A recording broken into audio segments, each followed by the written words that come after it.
Hey everybody, this is Greg Lake with the entheogenic.com podcast. Here today with a very special episode.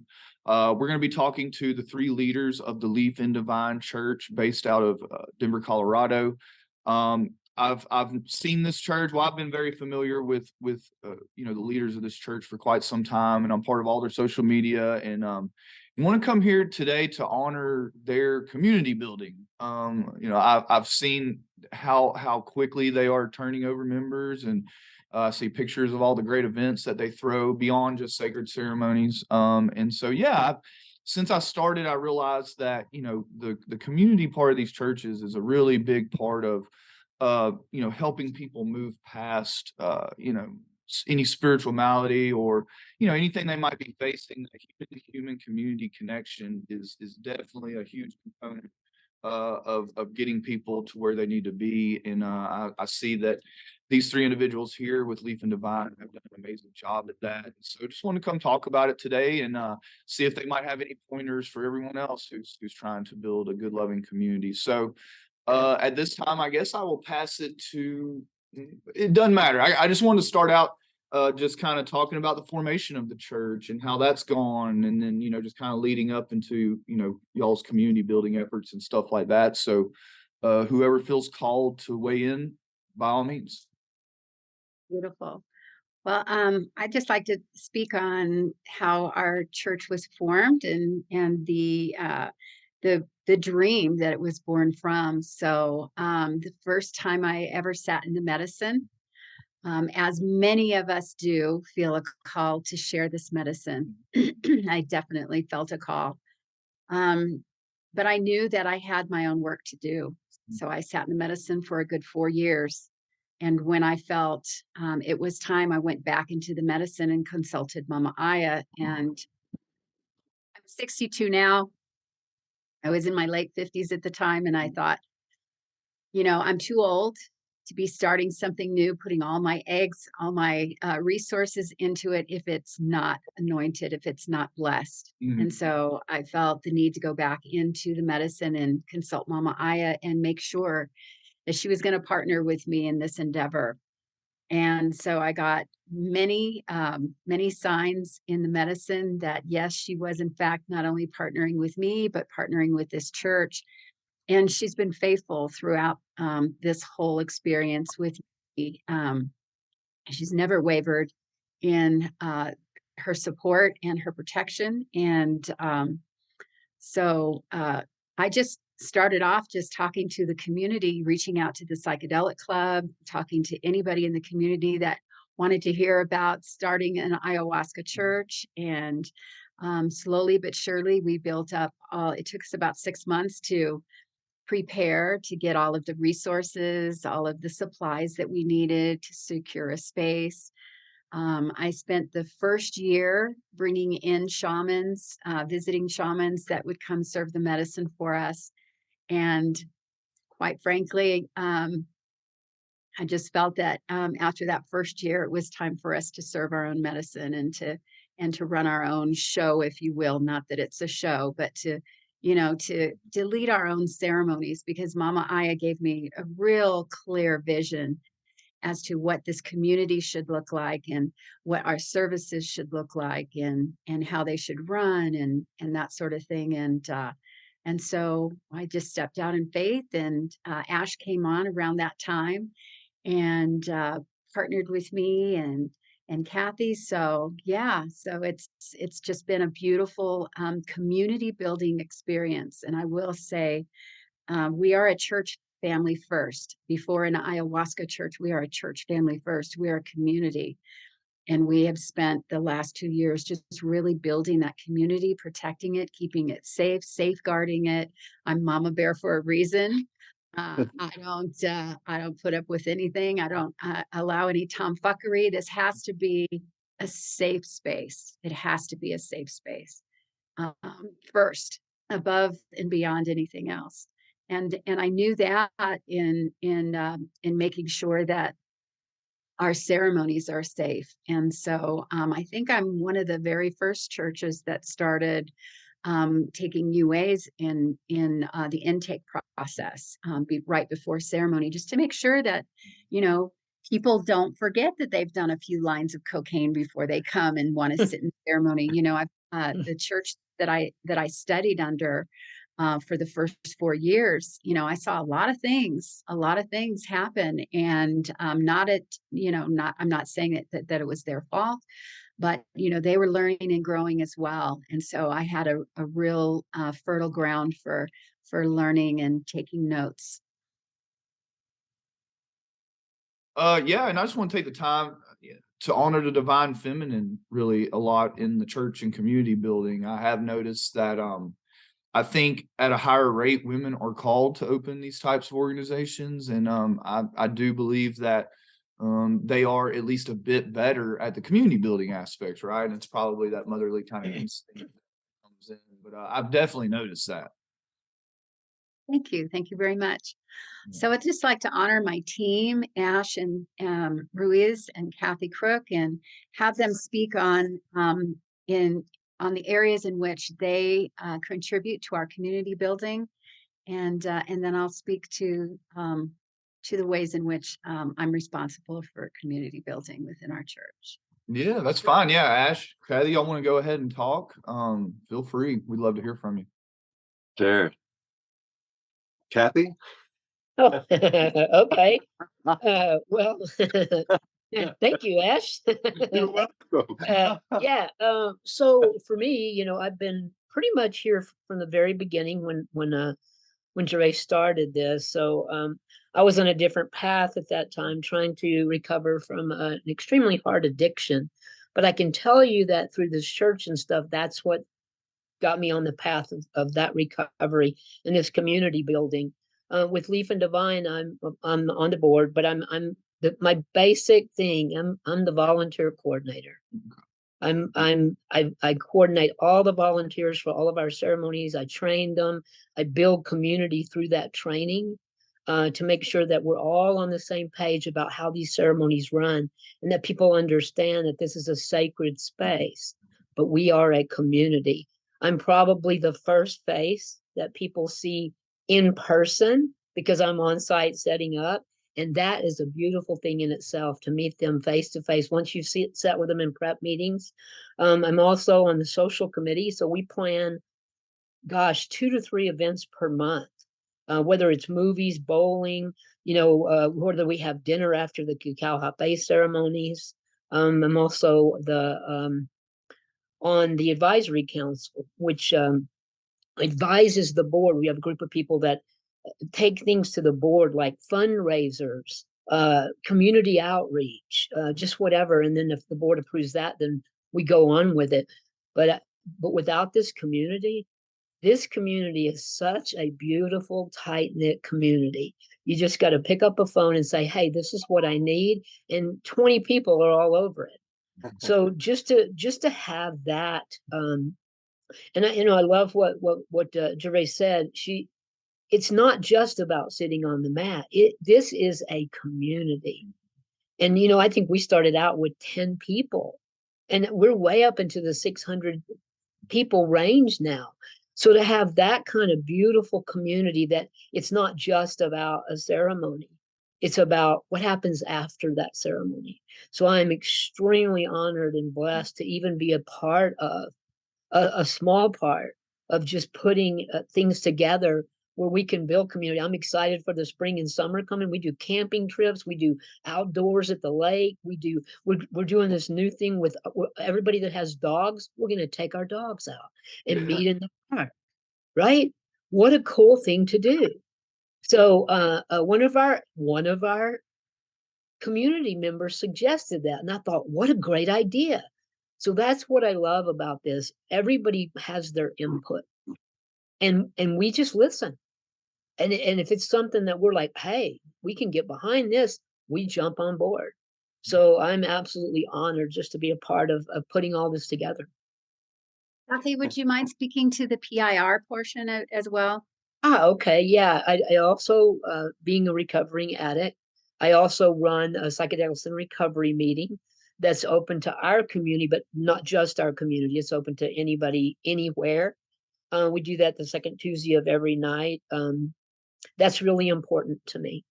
to stay on that path of recovery and healing, I have to do my work as well.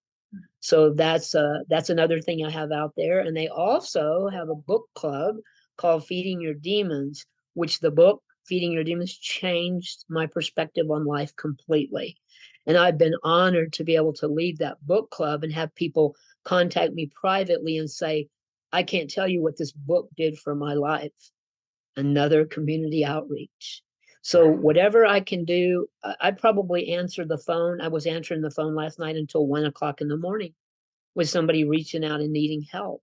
I'm here. I sleep with my phone on my chest as a recovering addict, and I have so many people that are in that same position. I have to be available, and I love being available. So I'm available probably 24 hours a day. If somebody called me at any time, I'm going to answer the phone. So it's just a beautiful place to be. So and what a beautiful journey in my recovery to have this kind of community and these two people here with me for support and love, and this whole community is just amazing. My life wouldn't be the same. You. Well, I'm so grateful also just for us to get to reflect and for us to just notice, this gratitude has no limits, has no ceiling, has no bottom. And listening to each of these amazing women speak, their hearts and their experience and about their community, their dedication, their devotion, I'm just a big old smile here. I'm so honored and so delighted. I first did plant medicine back in 1994 in a San Pedro ceremony in Lima, Peru. And I was in a boy band called Menudo. It was a Latin boy band. And boy, was it quite the experience. And, my father had passed away when I was 16. So all this life stuff was happening. And I was looking for answers and I was looking for confirmation. I had had profound spiritual experiences, and plant medicine was just the right kind of medicine and experience. And so yeah, I feel like since I did ayahuasca, I moved to Peru in 1996 and uh, was in Iquitos for many months and studied with the Shuar there for about 2 months. And it was really powerful to recognize what a gift this medicine is, what a gift all psychedelics are, what a gift, especially in their capacity to serve as really sweet permission slips to notice not just the medicine of phenomena, but the medicine of this moment, the medicine of beingness, the medicine of what's real, the medicine of what's closer than all the wonderful things that come and all the wonderful things that go.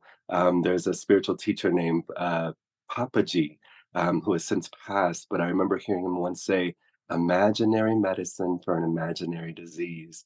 And I think it's so very powerful for us to be fully engaged in our healing, fully engaged in our process, fully engaged with our traumas, fully engaged with our willingness and our willingness to step into the unknown. And then in that, deeper and deeper discover what's always been here, discover who we truly are. And so it's been a delight to, since, I mean, I can't imagine landing in a more beautiful community than with these beloveds. And it's going to be 2 years soon that I've been a part of this community, and to get to serve and to get to sing and to get to allow the medicine to come through. We really um, make it as clear as possible to everyone that comes to be a part of the community, to recognize that we don't just do the medicine, we do the medicine as a way to really gain the confidence in knowing that who we are is the medicine, you know, what our life is the medicine, our actions, our deeds. And so it's been really powerful. Created some courses, some online courses, one called Allowing Wholeness last year, and this year, I'm putting together something called Tools of Integration, as a way to, we do integration every Wednesday and every Sunday, and they're free for the life of the church for anyone that's been a part of our ceremonies or and anything that we've ever offered to the community. And and so it's really sweet to, just invite a little bit more clarity into what integration can look like, and what are certain tools that have helped us that can maybe, help them along the way. And so it's such a delight, and I'm so excited for all that is unfolding. Yeah. Yeah. Yeah, that's beautiful. And integration in itself is a very community building process, and that people are like, especially in a group, you're working with each other through these experiences to help them make sense of them, and like, what does this mean for my life, and like really making that a community activity where people can kind of discuss that and take somewhat of a stake in each other's spiritual progress moving forward. I think is also an incredible community building tool. I guess next I want to ask, so any of y'all feel free to chime in, but what is kind of y'all's outreach protocol as far as drawing in new members, and then follow that up with what's the kind of intake process for people to become members? A great question. So we do not advertise. We Mhm. haven't advertised. It's been very organic. It's Mhm. been word of mouth, Mhm. and that seems to be working for us. We intentionally built it that way so that we could really take time in getting to know our members and building a relationship and a rapport with them and being a church community. And so, and it's just growing. We're at the point right now where we're starting to do private ceremonies and private retreats, and the same thing with that. It's all by word of mouth. We have put a couple of flyers out, but mm, everyone that has signed up so far are people that have sat with us before or that by word of mouth have heard from us. Um, with our cacao hape ceremonies, this is a really amazing opportunity for people who have not sat with us before to come and get to know us, to see how we treat ceremony, how reverent our ceremony is, and how we respect the medicine, honor the medicine, educate about the medicine. So that's a wonderful opportunity for folks who have been hanging out. We have 600 and I think 22 members, but not all of those members have sat with us. We have the majority of those members, probably 500 of those members, who are hanging out, checking us out, haven't sat with us before, haven't felt called to the medicine before, but that are now starting to join us in these events and start joining us in the hape cacao ceremonies, because they'll come in. I'll say, I've seen you in the community. I've seen you comment. I've seen you like, but you've just been sitting back. And they're like, yeah, but this particular one spoke to me. So this is a beautiful way for us to, it's a 4-hour ceremony. We meet the third Saturday from 2 to 6, and we serve cacao. We educate about the cacao. We serve hape. We educate about the hape. Now we're starting to have dinners that flow right into. So once that ceremony is over, we flow right into a dinner and then some kind of activity. So this month, I think we're going to do a pasta. Everybody will bring a pasta dish to share. And then following that, I think we're going to go bowling. And yeah, and we do integration right after. So it's really, we have this ceremony and then we incorporate the integration into it. We all sit around and, we unpack the experience. We talk about the experience, whatever's happening in our lives and how it applies to our life. And it really is just so beautiful because I talk to people about, how it's our vulnerability that's the medicine. When we're willing to come together in community and take off our masks, lay down our personas, lay down our stories, and just come raw and naked and willing to speak heart to heart, that's the medicine. Mhm. I tell people, I say, what happens on the mat, that is 2% of your healing. It's a phenomenological experience that it's like a door. It's a permission slip, like Ash says, it's a beautiful permission slip. It's an open door to all of the possibilities that lie ahead of you. It helps you pack some of the reasons and that you've experienced or perceived the way that in the world the way you have.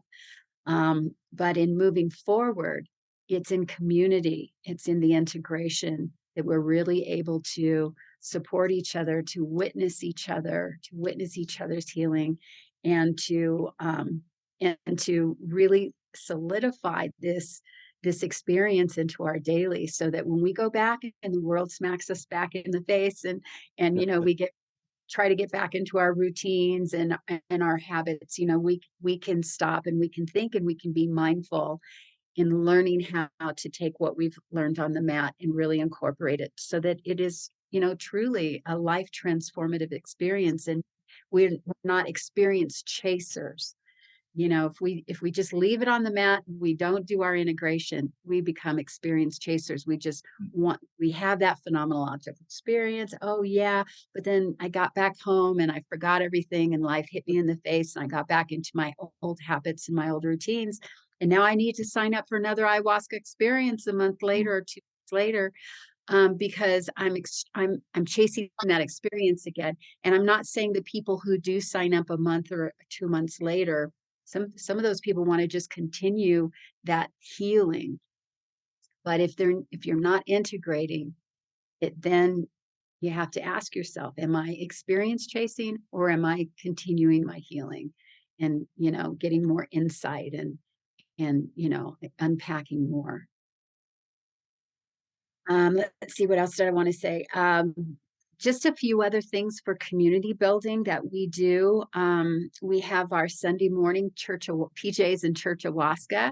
And this was a beautiful vision that I had. I've always loved church. I've always loved church, but my belief system has expanded outside of the traditional Christian churches that I've normally belonged to.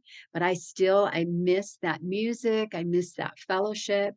And I thought, well, what are some of the things that I didn't really care for in the traditional church? Well, I really believe that we all have wisdom to bring. We all have a spiritual light to bring, divine, the divine source energy, whatever you want to call it, God speaks to us all equally if we're willing to listen. So we all have a light to bring. We all have wisdom to bring. So I thought, well, we won't have anybody teaching or preaching. We won't ask for money because that's such a turnoff. So what we will ask for is an offering of a sacred text or an inspirational text. So come, bring something that you can read, a paragraph or two. We can all talk about it. We can all catch up on each other's lives and fellowship. And what a beautiful way to start out the week. And so we have PJs in Church Ayahuasca.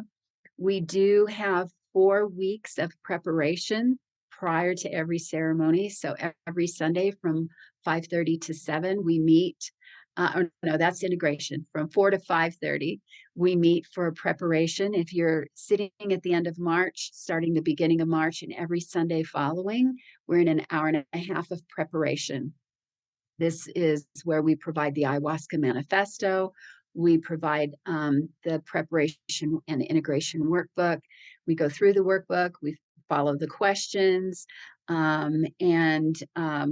We check in. We talk about navigating the medicine, what to expect, what not to expect, the difference between expectations and intentions, and where do the intentions come from, developing a relationship with Mama Aya before you get on the mat, learning how to sit in your own skin, to sit with yourself before you get on the mat. That can be a really scary thing. 2 things can be so scary. You're sitting on the mat, you've never been comfortable sitting in your own skin, and you have no idea who Mama Aya is.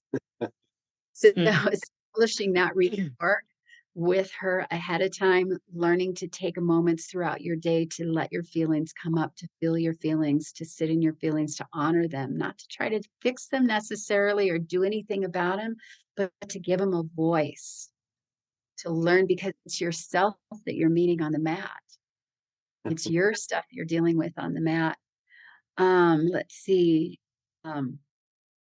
Also, we offer opportunity for our members to grow their gifts in the ceremony space. So we allow time in the ceremony space for folks, if they want to sing, or they have a gift of poetry, or we're talking to folks about this. And it's something that I wanted to pitch to you later, Greg, was we're wanting to develop um, a gold star facilitator program. Mhm. And what we'd like to do is partner with several different organizations across the country, where each organization can come to the table and say, okay, well, this is what we feel comfortable in teaching and specializing in, so that we identify different elements of this facilitator program. Each organization contributes to that curriculum. And then we send our students out throughout the 3-year program to where they go and they visit and they learn certain skills from each one of those organizations. I'm really excited about the possibility of getting you on board and collaborating with that.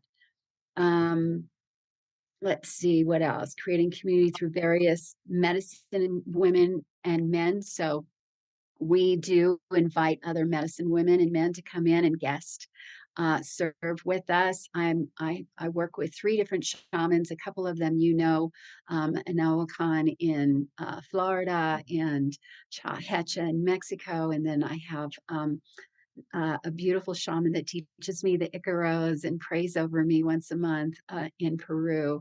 And so we're making a way for these shamans to come and visit and spend time with us. We have a couple of retreats coming up where our shaman in Florida and our shaman in Mexico are going to come and join us for those. So Mhm. always looking for ways to connect the larger medicine community as well as building our community. Yeah, I agree. I think, I think the space overall needs some more solidarity in between a lot of the churches and stuff. And yeah, I think it's just important on that note that, everyone come together and kind of agree on what are some of these standards that we're gonna talk about and hold ourselves to. Because I think without that, people are, all over the map about, what's acceptable to them, what's not, and I think that simply coming together and setting some standards, whether it be ceremony facilitation, safety, screening, whatever, will help put a benchmark where then we can all kind of take a look at these things and say, oh, okay, this seems to be kind of out of the range of where we want it to be. And I think through that, you can create more cohesion amongst a lot of these churches. As y'all are aware, there's a lot of kind of infighting and, saying stuff about other people. And yeah, I fully desire to cut as much of that out as possible. And I think the answer is just coming up with some suitable standards for everybody, and then we can kind of hold others accountable based off that. But without that, I just feel it's really unfair to be, talking bad or putting other people down when there's really no, expectations involved, and everybody's just doing the best they can. And as you know, it's like, when you start serving, people get called to serve medicine, but they might not have just the fullest training and stuff like that. But that's not to say that they don't really have that call, in that they're working their way up, And I want to honor that path also for people. And again, I think it's standards is the way to go. So yeah. So what about your intake process? I imagine you'll have a fairly detailed kind of intake. Earlier, you said that y'all actually do DTs before the first ceremony. So what's kind of that process looks like? Sure. So we have an intake process through an online medical organization that's already established. So they go to this intake website where they fill out a well-being check, as well as a lot of disclaimers and that sort of thing. Sign on the dotted line. We worked with our lawyer in getting all of those forms together. And then a general intake that gives all of the history of their medical, and we have to screen for folks that have medical history, and then we have a interview process on the phone where we go over the intake forms just to make sure they understand what they're signing, that they've been, completely forthright, and we recommend that they always get off the pharmaceutical medications that are contraindicated. Those are all listed in our prep book. So once they've filled out those intake forms, Then they get the special interview with myself or Ash or Kathy, just to qualify them. And then we send them back to our website to secure their ceremony. And then following that, then they start the prep meetings every week before they come in. The physical intake property, once they get on the property, is they meet with our nurse. We have a nurse at every ceremony. We have 5 volunteers at every ceremony, and the 3 of us facilitating, as well as musicians and singers. But when they get there, they go through the medical intake, which is the well-being screener again, asking just how they're feeling, really going over that medical history again with them, taking their temperature, their blood pressure, asking them if they're diabetic, so that we can, have certain tags near their mat. So everybody knows, what to look for. The medic knows to check on them. The medicine people know to check on them. And yeah, so it's safety first, always safety first. And we have been very blessed without incident, because we really do that work ahead of time. Not to say that, something can't happen. And if something happens, I have no problem, getting an ambulance there on the spot and making sure that these people are taken care of. But we do our due diligence ahead of time because it's so very important. Yeah, that's incredible. Yeah, and I tell everybody I've worked with, it's like screening part is the most important safety part. You know what I mean? On top of having, enough facilitators and volunteers, stuff like that on site, obviously that's a big factor too. But really it's any issues I've ever seen, which haven't been a lot, but any issues I've seen is someone slips through that screening procedure and then they end up and some people just beyond medical conditions, some people just aren't ready to sit with these types of substances, and then they have this experience, and some people aren't able to really process it correctly, and can be kind of a pain in the butt to deal with. And so We're also very mindful to take people into the medicine very gently and very slowly. Okay. I've been in ceremonies where you're offered a heroic dose. And you just have to be mindful. You have to know yourself. So we don't really leave it up to our participants.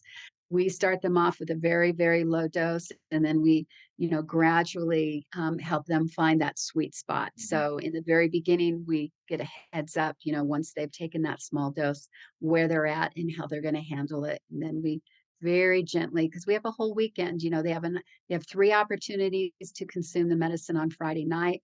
We have an opt-in ceremony on Saturday morning where they get 1 serving, and then another 3 opportunities on Saturday evening. So it's a whole weekend to really find that sweet spot for them where they can really, feel safe and build a relationship with Mama Aya and build a relationship with us to where they feel safe to let down their guard and really go deep into their healing. Yeah, that's good. Yeah, I mean, I've been to a lot of ceremonies where it for most people the first cup is taking them pretty far, and then by the second cup it's over with, third cup done. Yeah, a lot of people who are brand new to the medicine, that's can be tough for them, and especially I'm sure y'all get a lot of people with 0 experience with any kind of Yeah. entheogens, huh? Yes. Yeah. Yeah. Yeah, so I couldn't imagine. I've obviously had a pretty long career with psychedelics and entheogens, and so it's easier for me to handle a tough experience better than someone who's naive. But it took me years and years and years to get there, and so it's yeah, people who are brand new, it's definitely needs to be taken into consideration. What they're going to be capable of handling comfortably. Because sometimes people have too rough of an experience the first time, and that's it for them, and so we don't want to definitely turn people away. We'd like it where everybody just has 1 ceremony and then that's all they need, right? But it's a path and it's a process, and so people are at different stages of that, and just need to respect and honor where they're at. Yeah. And we definitely don't want to ever do any harm. We don't want to Mhm. re-traumatize people. A lot of people come to us because they have so much trauma, that they're trying to overcome. So we don't need to re-traumatize them in this experience. Mhm. No, that's right. Um, one question I want to ask, because one thing that's been big for me through this, I would like to get more, minorities involved in these churches, Mm. and that's been a big mission of mine, ever since I kind of started in the space, and so didn't know if y'all had been seeing an influx, or if y'all have been seeing interest from more minority groups, or how that's gone for you.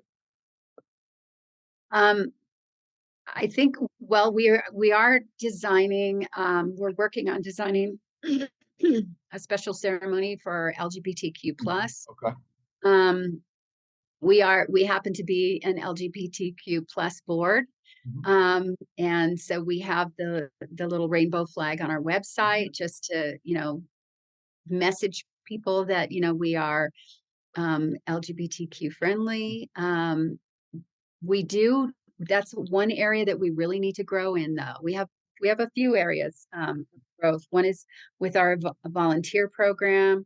Um, we came up with an idea to have volunteers sit with dogs and sit with children because we have so many people that want to come in, but they're unable to because they don't have anybody to watch their dogs or they don't have anybody to watch their children. So we would like to expand our volunteer program in that area, getting out into the local community more, and creating partnerships with the local community, and really, targeting minority communities. One thing that we do offer is a scholarship program. So if there's folks who can't, afford that $600 weekend with us, which I think we're still very competitive in that way. We're I think on the low end of what is charged for an ayahuasca weekend in most communities. But if you can't afford that, you can come and volunteer, and earn $100 scholarship every time you volunteer. And we also have a scholarship program for folks who are homeless and do not have, and they could be living with family members, but they don't have a job and they don't have a mortgage or a rent to pay. So we offer scholarships there. And it is a $300 scholarship. And the reason for that is what we have found. It's not a full scholarship. What we have found is we've given away ceremonies, and it's really hit home for us that a ceremony is a lot more appreciated and taken a lot more serious when you have to do some work for it. So, whether it's volunteering for, three of those weekends and then making up for the other part of that scholarship. But yeah, it's really respected more and it's really appreciated more when you have to do some work for it. I think another thing that we're noticing a little bit of a rise in, which I would like to see more, is our African American community. Yeah. Uh, and we have actually experienced some better numbers on that in the last few months, and I'm really excited to see that. Really excited to see that. So we had several in the women's ceremony this past one, and then previous to that too. But I would like to reach out more to that community as well. Mhm. I just feel like we're all one community anyway. But yeah, we have noticed a little bit of rise in that, and I'm excited about that. Mhm. Yeah, that's great. I'll say this too is I grew up in Northeast Texas in a predominantly African American town. And I was actually homeless on the streets for several years. And looking back, some of the traumas that kids in that community from the earliest of ages were experiencing on a daily basis is just it didn't really register to me back then because I was kind of living in that environment too. But once I kind of got out of it, especially doing the medicine work and thinking back, I'm like, man, this is incredible. And to be honest, I think as that community grows, we're probably going to need to get some type of special class of integration specialists to help work with these people, just because of again, daily trauma I saw these children go through, and trying to unpack all of that and unwind all that, I think it's going to take almost a special class, and just depending on the case, obviously. But I think there's going to be some cases out there where it's, need to pass the buck to somebody who's lived through something like that, Mhm.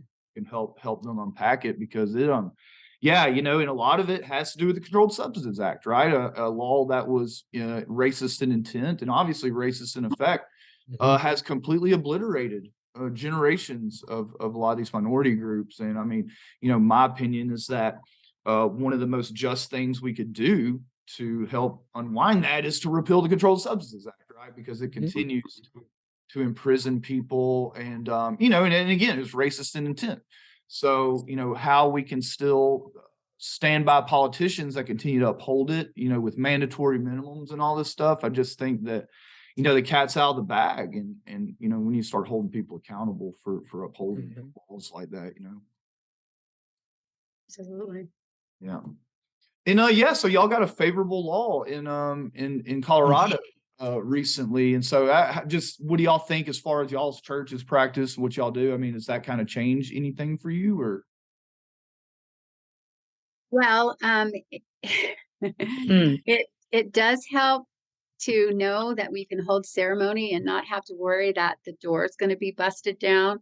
That there's a possibility of that. It's just the climate. I don't worry about having ayahuasca in my refrigerator now. you know, it's just so beautiful to be able to get out into the community more. Kat and I got out into the community this last weekend, and we're able to speak openly and hand flyers out for an upcoming retreat that we have, and people being more receptive, people feeling more comfortable to speak on it, being able to go to places like the Mercury Cafe, or these other cafes, and have open conversations about these beautiful entheogens that really are saving lives, that really are helping to save families and to save relationships, and and repair so much that has has plagued so many people for so long in their lives. They stunted their growth, and to be able to have open conversations and to openly support each other and to build networks. It's a beautiful thing. Yeah, absolutely. Yeah. And again, I feel like y'all are doing a really beautiful job up there. And I hope one day to be able to come sit with y'all. Cause yeah, like I say, it's I see it's almost like 1 to 2 at least members a day. It seems like y'all are adding, and y'all go out of your way to post a picture of them. Welcome to our family, and everybody hearts it and comments. And it's just a real beautiful introduction, I feel, for new members for y'all. It's a beautiful thing, and it's so beautiful because it's so organic. We don't encourage people to like posts or to comment on posts, but when you've got 12, 15 people, you just come into a group. I've never entered any group and had 12 or 15 people comment, "We're really glad you're here, whatever you need, if you have any questions, we're here for you." It's a beautiful thing, and I think it's a reflection on all of the hard work that our team collectively has done in really building such a positive and supportive and safe community for people to come and just really be themselves, and to be able to have these open conversations about this medicine, that these plant medicines that are really helping us to meet our full potential in life. Well, all right, we're about 50 minutes. I guess what I'll do is I'll just pass it to y'all one more time, and for any closing remarks that y'all want to give, and we'll wrap it up. Yeah, Ash, you haven't had a chance to speak very much about your songs and go into a little more about the integration um, Hey, class you've got coming up. yeah, would so love to. It's so easy for us. Everything about our experience, invites us to be distracted. Invites us to just stay caught up in all of these assumptions, all these unquestioned assumptions. So, in the integration process, it's amazing meeting with beloveds after so many years, who still have such an allegiance to this idea of freedom being something they have to get to this idea of well-being being something they have to create, this idea um, of union or being loved or being okay just as they are, as something that's just out of reach. And that certainly has its place. I know that pretty much probably got all of us in the door of this experience. But it's so beautiful with integration and the option of inviting people to learn something as simple as the technology of questioning your thoughts and noticing that, you are not your thoughts. Thoughts are happening, and you don't have to believe the thoughts that are appearing. Whatever the concept is, cannot survive the light of moment, the light of truth, the light of love, the light of awareness, the light of consciousness. It's like mist in the moment of being willing to question it. Um, so much can be revealed. And then that's why my favorite word is available. And I've heard that word a lot too, which I'm so happy for. It's like, yay. For me, there's nothing more powerful than an available human being. And so I kind of feel like it's so beautiful that, and so poetic and so perfect that we have this medicine from the earth herself, you know, inviting a part of herself, let's say we're an organ as a species of her collective experience of being, inviting itself to open, to awaken, to finally land. It's like we're so living in our heads. We live in this superimposed, we talk about virtual reality being something that's coming. It's already here. If you're in your mind and you're seeing the moment through the filter of all these unquestioned assumptions, you are in a superimposed virtual world, and you haven't even landed on this planet yet. That precious foot hasn't even touched the ground. So for this medicine to come through and these tools of integration to come through, and for us to be so delighted to serve and so willing to continue growing and learning, and it is an absolute joy. Very good. Yeah. Yeah, I can tell you're a really good integration provider, Ash. I would imagine y'all's groups were pretty strong, and yeah, and it's just a great opportunity for us to all keep growing and getting better, and there's no better teacher than experience. So getting out there and running the groups, and and then you start creating your own materials, which is awesome, and yeah, I love it. Like I say, y'all have done an incredible job building a community. I can't wait to come sit with y'all, and we'll make Yeah, that you're welcome anytime. happen. Make it happen. Mhm. Y'all Yeah. might catch me out of Hawaii. Oh, that'd be Nice. aloha. Nice. Yes. Yeah. Come on in. Yeah, that's great. I mean, to be able to offer kind of, excursions and stuff like that, what a blessing. And what a real treat it'll be for people who make it out and you know, get to sit through that all the way out there. It'll be nice. Yes. Yeah, we're so excited about that. It's gonna be sweet. So I Go ahead. guess in just wrapping up, I just wanted to say really truly how blessed we are in that as far as community building, the community that we have been able to build in this board with this team is such a blessing. It is such a blessing. It is a healthy team.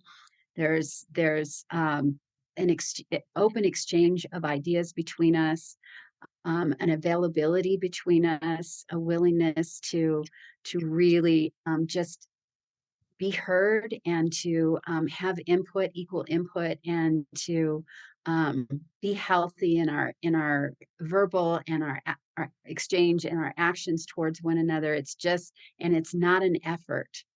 It's not an all in effort. And you don't see that a lot, in the community that I spent the first 4 years with. I learned so many amazing things, and a lot of them, a lot of the ways in which we do business and how we run our ceremonies was right out of that playbook. But I also learned areas in which I wanted to do better. And I'm so very blessed to know that, that this is a strong team that I can lean on, that we can all lean on each other, and we've got each other's back, and it's healthy. And it's so important that, that if you're trying to lead, you better have your own house in order. Mhm. And really blessed. We're really, really blessed in that area. Yeah. Yeah, no, that's great. Yeah, again, I just think community is such a big part of all this, and you know, seeing y'all build such a good community, growing quickly, and just have all these events and community events and programs set up to really bring people together. I know, in my heart that for sure people are getting, what they came for, working with y'all for sure. Thank you. Yeah, we're so honored. And I want to just congratulate you. I've been like watching all of these videos on YouTube. So excited. I'm telling people all the time, we have the plant medicines we're aware of and the energies we're aware of and this infinite universe. Who Yeah, knows what's going to come next? Who knows yeah. what's going to be discovered or what's going to be revealed? And so with cinemathoxin, I'm just like, yay! Yeah. Well, I appreciate it. Yeah, no, we take it very seriously. I'll just mention this real quick. It's like my second deep ayahuasca journey. I asked the medicine, why like humans in a pickle between each other, and more importantly with the environment, and it was relayed to me in this ceremony. It was like, you know, because y'all have split science and medicine and nature and spirit. Humans no longer look to nature for healing or divination. They're looking to man, and so, but taking that out of the equation has led to all these incidental problems of the way we treat nature and ultimately the way we treat each other. And so it was weird. Like when I first encountered the sacrament, um, it's like I knew it. I was like, this is a physical manifestation of this reunion. I was telling you, like it sent chills down my spine. And so, yeah, and it's just like all these medicine experiences bleed into one another in a lot of ways. And, it's a lot of those things where, you're told something or relayed something that you didn't forget, but it hasn't really manifested here to really get you to understand. And that it was like an aha moment for me. And, at that point I knew that like, you know, this is what I'm supposed to do, and just being in that certainty, uh, knowing that you're on the right path and the universe constantly confirming it. Like there's, it's happiness to me. And yeah, we take it seriously. Like y'all take y'all seriously, we take ours seriously. And you have to when you're out here, serving people religious, spiritual, mystical experiences. There's a really big duty that comes with that. To hold safe and sacred space, to build community, to not just leave people high and dry, to make sure there's a modicum of care, aftercare, Mhm. preparation going on. And yeah, so thank you, Ash. I appreciate it. Yeah, you just never know. I mean, it's one of those things where it was literally hiding in plain sight for many, many, many years. And it just kind of clicked to my law partner Ian. He's like, let's try this. And lo and behold. And so yeah, very honored. And yeah, and I just think that we all just need to come together, even as a larger church community, to not, doesn't matter what sacraments we are, I think the most, we're mostly non-dogmatic. I mean, I haven't really seen too many, dogmatic entheogenic churches out there, and so with that, we got plenty of room to come together and work together, love one another, and just accept everybody's path as valid. And I very much desire that. Mhm. It's so awesome. I'm submitting my application today. Hey, come on. we, we might bring you on the integration team too. So Yeah. honored. Hey. So, Yeah. so cool. Well, thank y'all very much. This was an absolute pleasure. We will be back. And hopefully I will come and see y'all face to face here before too long. We'd certainly love that one. Yeah. Yeah, me too. Thank you so much. Awesome. Me too. Thank you, Greg. Thank you. Y'all have a good day.